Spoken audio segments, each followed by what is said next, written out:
So I was a scuba dive master in Caymen Brac, and I was leading a group of 14 tourists on a dive. It's a deep dive, and so we go down in the wall where it drops off into the abyss. It starts at like 60 feet, and a few minutes once everyone else got down to join me, something just said look up, and we look up and we see this manta ray, which is not really indigenous to the Caribbean waters, but sometimes they come through. And I started pointing and screaming. And two of the scuba divers had cameras, and so they went up to the middle of the water column and they started taking shots. And this beautiful manta ray, about, I would say 11 to 12 feet across, and it comes over us.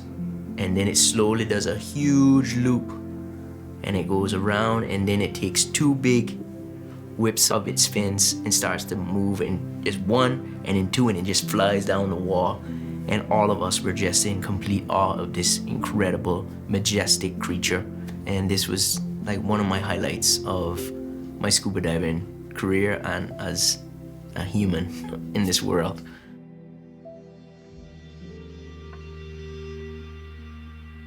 I grew up in Caymen Brac, and the ocean was an enormous part of my life.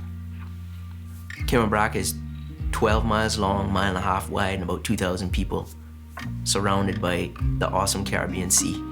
And when you snorkel or you scuba and you go to a certain depth, the island ends like underwater, so where it's dropped off, it's called a wall. Very similar to if you go down on the wall when you scuba dive and you look up. It's very similar to when we go out here to the west and we look up at the mountains. All the caverns and tunnels down the side remind me a lot of what I see when I scuba dive.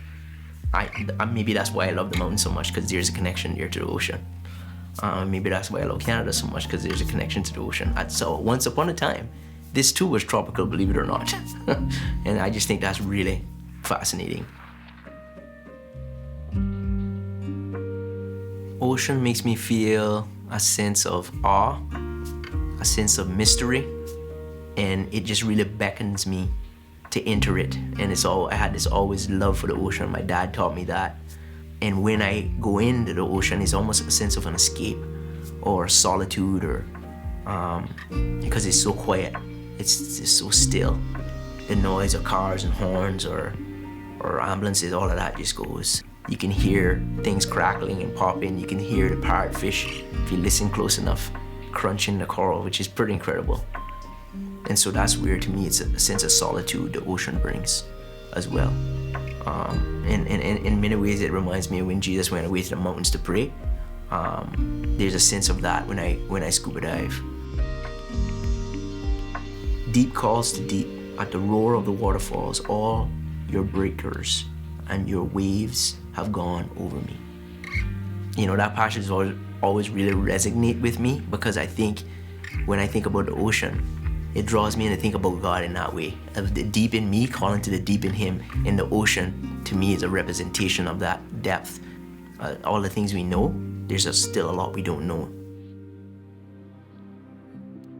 Here is the sea, vast and spacious, teeming with creatures beyond number, living things both large and small. These little animals that you can find, the nudibranchs, which is a type of snail, the coral formations, the color, the sponges are yellow, red. It's just beauty. The beauty just draws me in, and it just makes me think about how incredible creation is. From, you know, we think about mountains here in Calgary. We think about, you know, the fields and the prairies. For me, I think about the sea and the clouds and how all those things meet to create this beautiful picture. It just truly causes me to reflect on the vastness of who God is, the mystery of who God is, the beauty of who God is, and the little intricacies of the animals in the ocean, that He created all those things. It's truly, for me, a place of peace, place of enjoyment. And when I experience it, when I swim in it, when I scuba dive in it, it's just refreshing, mysterious, beauty. Those are the things I would describe and how it causes me to look to God.